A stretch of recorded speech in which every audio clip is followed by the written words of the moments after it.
transforma um bom professor e um excelente educador? O que transforma um expert, alguém que sabe fazer algo, em um bom educador? Não é dominar o conteúdo, não é saber fazer. Muito do ser um bom educador é a maneira como a pessoa passou a enxergar a forma como ele aprendeu aquilo que ele faz e como que ele passou a enxergar a forma como os alunos dele vão aprender aquilo que ele faz. E durante muito tempo as pessoas acreditaram que explicar bem significa ser um bom educador. Se você for parar para pensar, várias vezes alguém já te explicou bem algo, mas não necessariamente você conseguiu executar aquilo. Então não adianta esse explicar bem. E esse é o motivo do nosso ensino em geral ser muito ruim. A gente sabe que quando as pessoas são lançadas de verdade no mercado de trabalho, aquilo que elas aprenderam na escola, que elas aprenderam na faculdade, elas não conseguem botar na prática. E elas não conseguem botar na prática porque a maneira como elas foram ensinadas foi uma maneira que focava exatamente em tudo o que faz uma pessoa não aprender. E esses professores, e talvez você, não tem culpa disso, porque a gente a vida inteira fez dessa maneira. Então, a gente é um espelho da nossa vivência. A gente acaba replicando os modelos que a gente viu o tempo todo. Então, se você viu os professores fazendo de uma forma, é esperado que você faça exatamente da forma como os seus professores fizeram. Você já parou para pensar quais são as técnicas, quais são as estratégias que fazem com que a pessoa realmente aprenda? Eu vou te dizer que o foco excessivo em acertar, em corrigir, na verdade, é o que impede o aprendizado dos alunos. Será que é realmente benéfico o professor ser o detentor de todas as respostas? Será que isso tudo não é o que limita a nossa capacidade de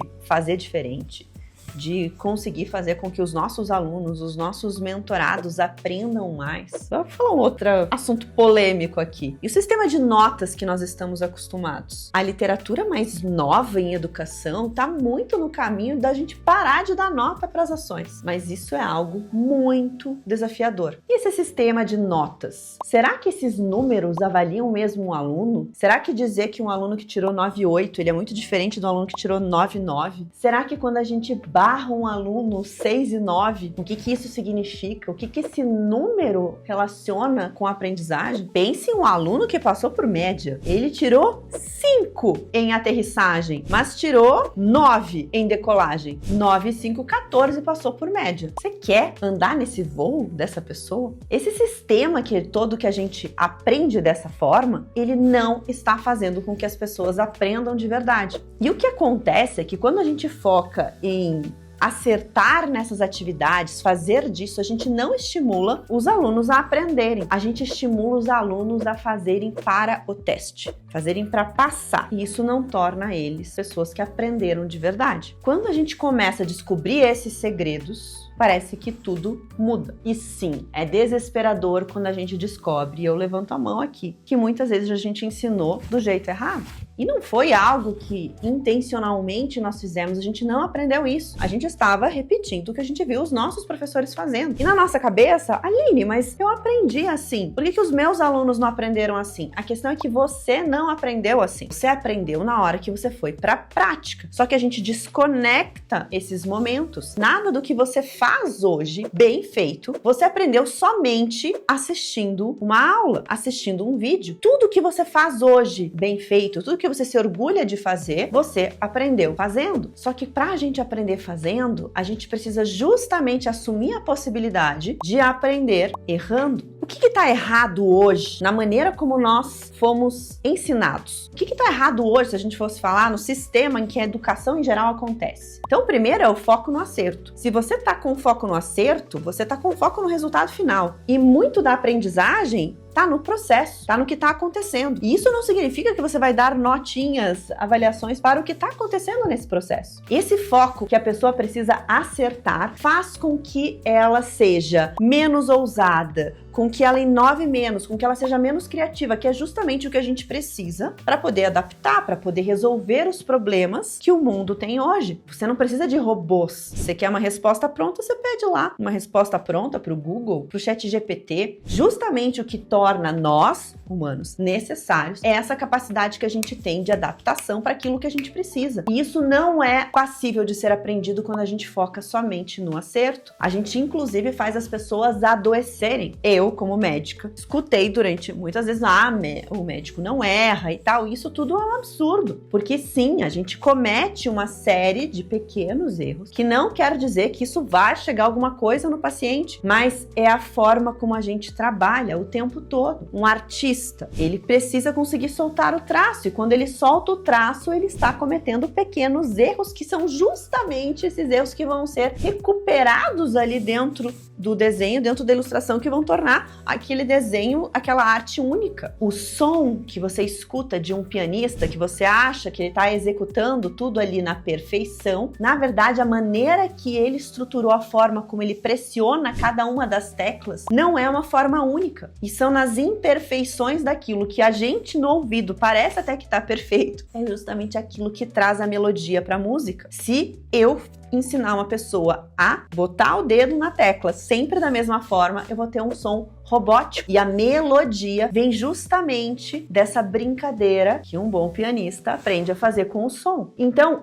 esse foco no acerto faz com que as pessoas aprendam menos. Outro problema, o professor tem que dar resposta, o professor tem que corrigir, e o professor vai dar esse feedback desta maneira. Quando o professor tem que dar a resposta, quando se espera isso, o aluno não aprende. Então imagina lá um professor que pega e corrige lá todos os erros de português que o aluno cometeu num texto. Isso não vai fazer ele escrever melhor a partir do próximo texto. É justamente quando a gente faz a pessoa pensar, faz a pessoa localizar os próprios erros. É isso que torna alguém autorregulado. O que é autorregular? É eu regular o meu caminho sozinho. É eu corrigir a minha rota. O aluno precisa ser capaz de fazer isso. Ou ele não aprendeu de verdade. Pior que isso, aqueles modelos passo a passo. Tem um jeito só de fazer. A gente precisa sim ter estratégias, mas estratégias que acomodem mudanças, que acomodem adaptações, que a gente mostre as adaptações. É claro que no momento inicial, às vezes, a gente precisa mostrar ações que são sim um pouquinho mais robóticas, até que o aluno consiga ir adaptando. Mas eu não posso ficar nisso, eu não posso ficar nas respostas prontas, no passo a passo que sempre vai ser igual, que não consegue fazer uma ação. E se você chegou aqui nesse momento do vídeo, você tá pensando, meu Deus do céu, como o nosso sistema de ensino tem problemas, então já curte, acompanha esse canal, porque aqui a gente fala sobre aprender de verdade, sobre ter o seu resultado máximo a partir de entender como essa cabeça, né, como a sua cabeça, a cabeça dos seus alunos, a cabeça dos seus colaboradores, da sua esposa,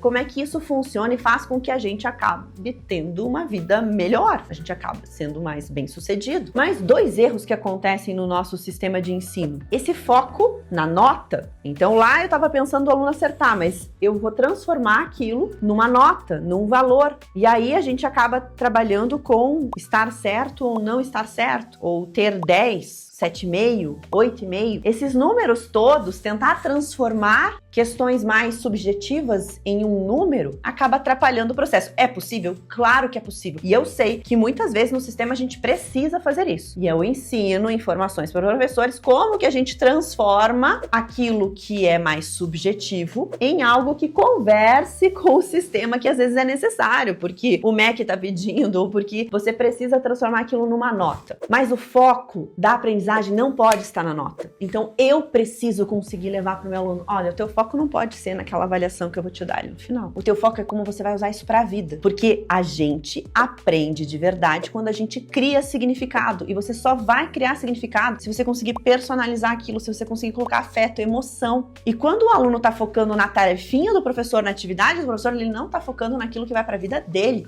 E a gente foi aprendendo a fazer isso. Gente, na faculdade a pessoa tem um TCC, um trabalho de conclusão de curso, que na grande maioria das vezes o aluno não faz aquilo, ele não sabe fazer aquela pesquisa sozinho. O professor foi lá mexendo tantas vezes, ou alguns até métodos por fora para conseguir resolver isso. Isso não significa que a pessoa é capaz de fazer aquela rota sozinha. A grande maioria das pessoas saem de sistemas formais e informais de ensino sem saber saber executar de verdade. E talvez o maior dos problemas é essa expectativa de que o aluno vai aprender durante a exposição. Essa expectativa de achar que se a pessoa explica bem, o aluno vai aprender. Você pode explicar da melhor forma. Se o seu aluno não criar significado para aquela aprendizagem, não vai adiantar. E eu preciso ajudar o meu aluno a criar significado. As pessoas não fazem isso sozinhas, as pessoas não foram ensinadas a fazer isso. Então esse é um dos grandes erros, que o professor tá lá na frente, tá no tablado, tá numa posição ali, o educador tá ali falando, ou gravou um vídeo, tá ali no meio de uma palestra. Gente, ninguém aprende de verdade somente com uma palestra. Tudo só se resolve no campo de prática. Então o fato de eu entregar não quer dizer que os meus alunos têm resultado. Então não é assim, entreguei, agora se vire. Então se eu estou falando de ser um educador, do aluno realmente ter resultado, do mentorado ter resultado, eu preciso ir além da exposição. Eu preciso levar para a execução. E é por isso que a gente precisa fazer a pessoa querer executar. Eu chamo essas estratégias de didática persuasiva. Então não é só você ser didático, mas você levar o aluno a executar. E essa persuasão ajuda o aluno a executar, porque ele nem sempre sabe o que ele precisa fazer. Por quê? Porque o cérebro nosso sempre vai buscar aquilo que é mais fácil, aquilo que é mais tranquilo, aquilo que não vai exigir esforço. E isso limita a gente de aprender. Então, eu, como professor, preciso avisar o aluno de que ele vai sim se sentir desconfortável, que ele vai sim ter problemas e de que maneira que ele vai lidar com esse desconforto quando ele perceber que ele não sabe, quando ele perceber que ele tá aprendendo e que aquilo tira ele do confortável. É aquela história, não, eu quero que o meu aluno tenha uma experiência tipo Netflix, tipo seriado, ele vicia no seriado. Você não quer que o teu aluno vicie feito num seriado? Não é isso que você quer, porque se o aluno tem essa experiência ali, ele não tá aprendendo. A maneira como uma pessoa assiste um seriado e vai conectando um episódio no outro, ela não tá ali sentada para aprender, ela tá ali sentada para desligar. E você não quer que um aluno desligue durante a sua aula, você quer justamente que ele aprenda. Então é outro modo que a gente precisa fazer para que os alunos aprendam de verdade. A gente precisa ajudar eles a criarem significado. E você quer entender um pouquinho mais sobre isso? Eu falei nesse vídeo aqui como que você consegue criar significado em cima de qualquer aprendizagem.